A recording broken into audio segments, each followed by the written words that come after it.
Oi pessoal, tudo bem com vocês? Hoje eu vou falar um pouco sobre língua, identidade e preconceito linguístico. Primeiro é importante saber o que é língua, e ela é um sistema vivo de significantes e significados. Ou seja, ela vai associar uma imagem acústica, um som, ou um gesto com uma ideia. Por exemplo, eu sei que tem a palavra carro, que eu posso gesticular ou fazer um som para associar com a ideia de um carro. Basicamente, a língua tem essa definição. Um exemplo de que ela é viva e se altera toda hora justamente por ser viva é a palavra vosmecê, antigamente usada, hoje já não se usa mais, porque o você tomou lugar dessa palavra. E até mesmo o VC é aceito em redes sociais ou em questões de coloquialismo.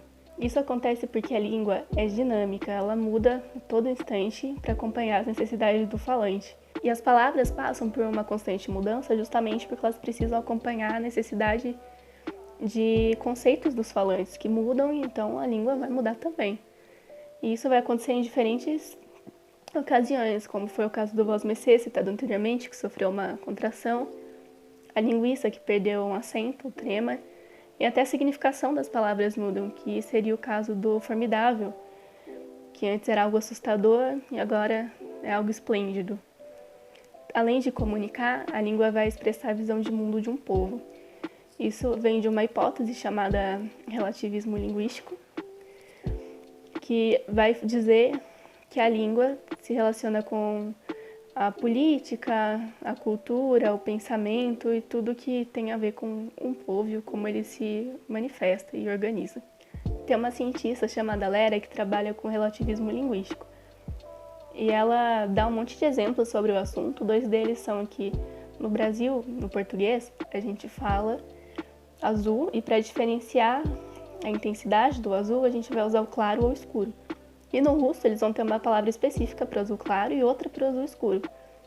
Então, esse modo que a gente usa para falar muda a nossa concepção de cor e o deles muda a concepção deles. E também tem uma comunidade aborígene australiana que tem o conceito de direção totalmente diferente do nosso. Eles não falam direita ou esquerda, eles usam pontos cardeais. Isso fez que eles tivessem uma noção absurda sobre direção. Eles têm um senso de direção muito forte, diferente de qualquer outro povo. Eles também não têm o mesmo olá que a gente. O olá para eles é como se você perguntasse onde você está indo. Outro exemplo disso, bem conhecido na linguística, mas que não foi formulado pela Lera, é como a gente lida com alimento e com animal.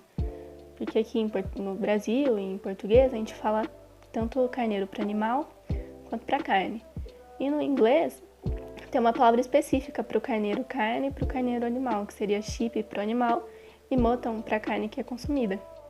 Além da língua servir para comunicar, seja uma ideia pensada, falada, escrita, gesticulada, ela vai expressar a visão de mundo de povo e dizer muito sobre a nossa identidade. Isso porque ela diz quem a gente é, de onde a gente vem.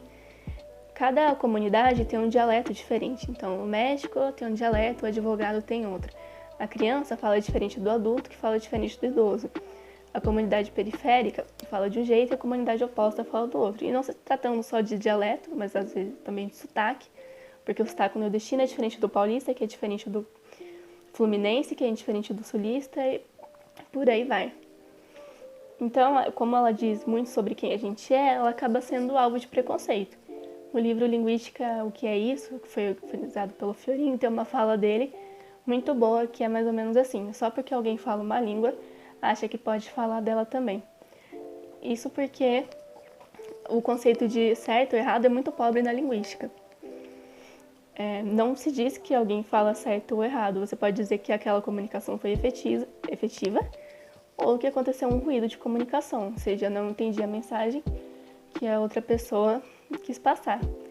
Mas também não cabe a gente corrigir a pessoa se ela não está disposta a isso ou fora de um contexto, ou muito menos humilhar essa pessoa. Quando eu falo fora de contexto, um contexto seria, por exemplo, a escola em particular, nada que humilhe o falante. Vale lembrar que não existe uma pessoa no mundo que fale 100% de acordo com a norma culta, de acordo com a gramática. E esse preconceito linguístico, ele se perpetua através de várias ocasiões excludentes. Então, De acordo com esse preconceito, às vezes determinada pessoa não vai conseguir uma vaga de emprego, não vai ser aceita por algum grupo, não vai ter apoio da mídia, entre outras muitas ocasiões que podem acontecer. E vale questionar também se esse preconceito é com a língua que eu tô falando, o jeito que eu tô falando, ou se é contra eu, o que eu represento e tudo mais. Porque o preconceito linguístico, ele não tá sozinho, ele é atrelado a outros, como o de gênero, de opção sexual, racismo, social, de renda, entre muitos outros. Esse foi o tema que eu queria trazer para debate nessa semana. Mas antes de ir embora eu queria dar um aviso, não sei bem se é um aviso, mas essa semana eu coloquei no Insta umas enquetes perguntando para vocês um pouco sobre a rotina do canal. E aí foi decidido que eu tentaria postar vídeo toda semana, intercalando uma semana de literatura, outra semana de linguística. Eu vou deixar na descrição as minhas redes sociais, caso vocês queiram participar ativamente dessas futuras decisões que podem vir. E também espero que vocês estejam gostando da minha jornada. Críticas, sugestões e elogios são muito bem-vindos. Eu vou ficando por aqui. Espero que vocês tenham gostado do vídeo de hoje.